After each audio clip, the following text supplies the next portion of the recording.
Hello everyone, I am Ankit and you're watching StudyIQ IAS English channel. Today we are going to talk about a very important figure in Indian history, Rani Ahilyabai Holkar, and you can understand her contribution to the Indian society so much so that today she is revered as a Devi, which means goddess. So what she has actually done is timeless, and that is why we are going to understand her role in Indian society. But why are we discussing her only today? Let us find out the context first. Now it is because the government of India and various state governments, including Madhya Pradesh, including Haryana, they are celebrating 300th birth anniversary of the figure in question today, and this is Devi Ahilyabai Holkar, who is also seen as an icon of good governance, self-reliance and women empowerment. And one of the events that is going to commemorate her birth anniversary is known as Lokmata Devi Ahilyabai Women Empowerment Grand Convention, which will be held in the capital city of MP in Bhopal, and here the Prime Minister of India, Shri Narendra Modi, will be the chief guest. So this is the context of our today's discussion. So let us understand the contributions made by Devi Ahilyabai Holkar, but first let us understand her place in Indian history. Now she was an active part of Holkar dynasty of Indore, right? Holkar dynasty belonged to the city of Indore and it was a part of Maratha Confederacy. More on that later, right? And Holkar dynasty was founded by father-in-law of Ahilyabai Holkar, known as Malhar Rao Holkar, right? So it was actually Malhar Rao Holkar who founded the Holkar dynasty, and two sons of Malhar Rao Holkar are important from our today's perspective. One is the husband of Rani Ahilyabai, Khandar Rao Holkar, and another one is the Tukoji Rao Holkar, right? And Tukoji Rao was actually an adopted son of Malhar Rao, the founder of the Holkar dynasty. And obviously Rani Ahilyabai Holkar was the wife of Khandar Rao, right? So this is Rani Ahilyabai's place in the Holkar dynasty. She was actually the daughter-in-law of the founder of the Holkar dynasty.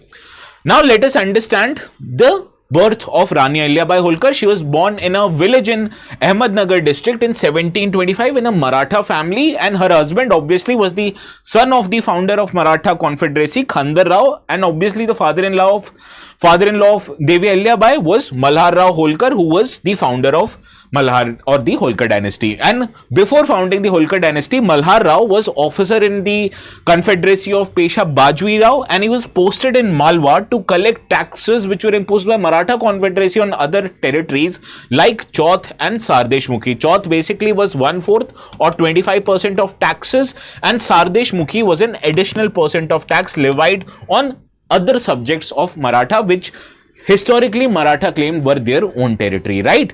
And father-in-law of Rani Ahilyabai Holkar, Malhar Rao, was actually the one who provided her with military training, right? So this was actually the place of Devi Ahilyabai Holkar in Indian history. She belonged to the Holkar dynasty of Maratha Confederacy. Now she eventually became the ruler of Malwa after the untimely death of her husband, who was killed in Battle of Kumbar in 1754.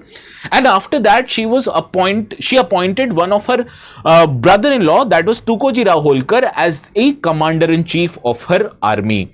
Now, after the death of her husband, her young son, who was actually a child, he was appointed as the king of Holkar dynasty. But you understand, when a child is appointed as the king, naturally the state of affairs is controlled by the mother of the king, right? So that is why sometimes Devi Ahilyabai Holkar was also referred to as Raj Mata, right, or Queen Mother.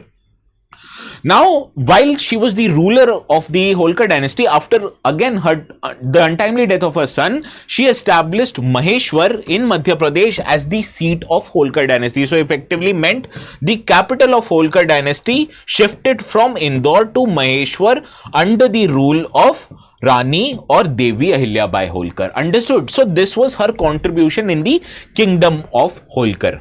Now let us understand her contribution in the broader aspects of Indian culture and society. The most important aspect, or the most highlighted aspect at least, is her role in constructing or reconstruction of Hindu temples. She famously contributed for reconstruction of Kashi Vishwanath temple and Somnath temple, as they were rebuilt and repaired under her patronage. More importantly, it was Somnath which is believed to be the first Jyotirling devoted to Lord Shiva. She funded for its reconstruction, and this is located in Gujarat coast in Arabian Sea, particularly in the Kathiawad Peninsula. And Somnath temple earlier had been raided by foreign invaders like Mahmud Ghazni, Islamic rulers of Delhi Sultanate, and also Mughal Emperor Aurangzeb, right? And similarly, she also funded for repair of Kashi Vishwanath temple, a very famous temple located in city of Banaras, located on the western banks of the holy river Ganga, and it is also one of the 12 Jyotirling that is devoted to Lord Shiva, right?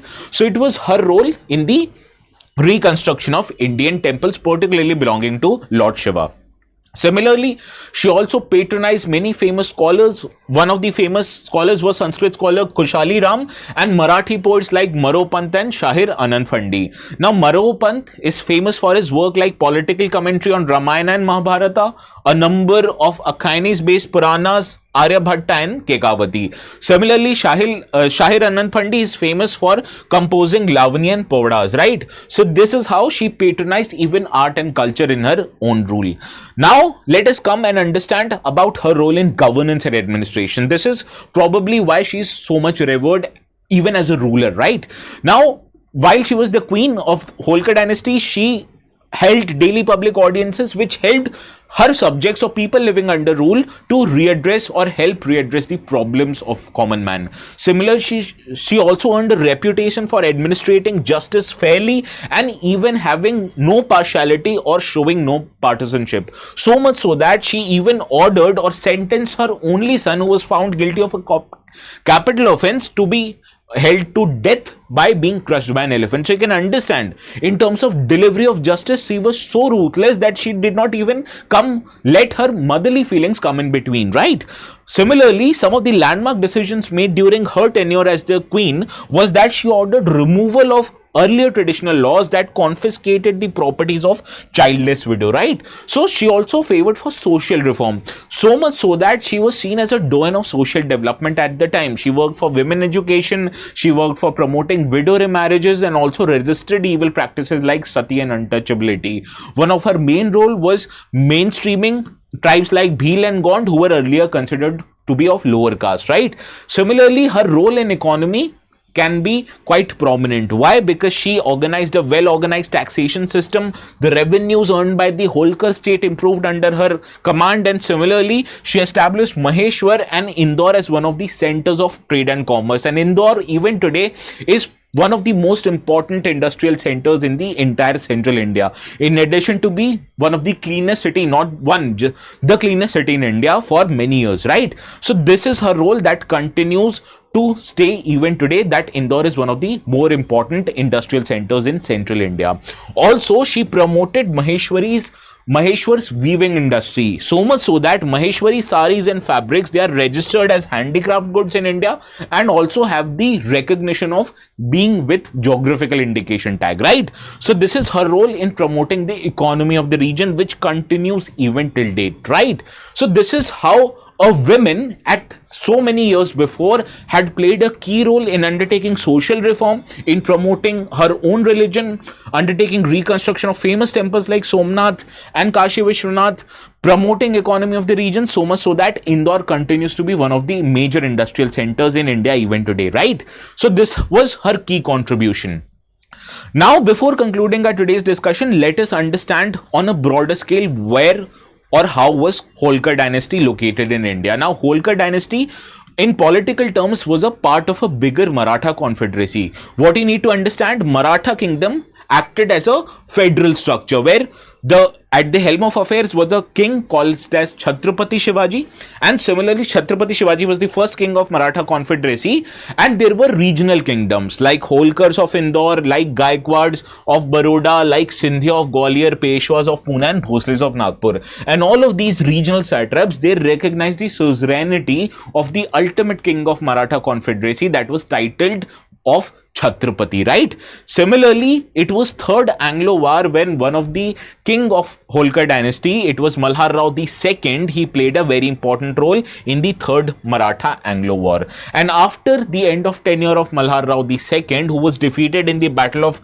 Mahidpur, their Holkars and Britishers, they signed a treaty of called as Treaty of Mandsaur, and it was Treaty of Mandsaur which was signed in 1818, and henceforth from 1818 onwards the relations between Britishers and Holkar, they were managed as per the provisions of Treaty of Mandsaur, right? So this was important facts relating to Maratha Confederacy, regarding Holkar dynasty, and also regarding one of the important factors or players in Maratha dynasty and also in Holkar dynasty, that was Rani Ahilyabai Holkar. Understood? I hope you understood everything that I told you in our today's session. So before conclusion of our today's session, let's see how many of you are able to answer this practice question. Do let me know the correct answer to this practice question in the comments. And if you are belonging to the areas which were earlier ruled by Rani Ahilyabai Holkar, let me know what is the impact she has had on the broader society of the region. Okay, so I'll be waiting for your comments in the comment section. And this is all from my side for today. We'll see each other again. Please have a very good night.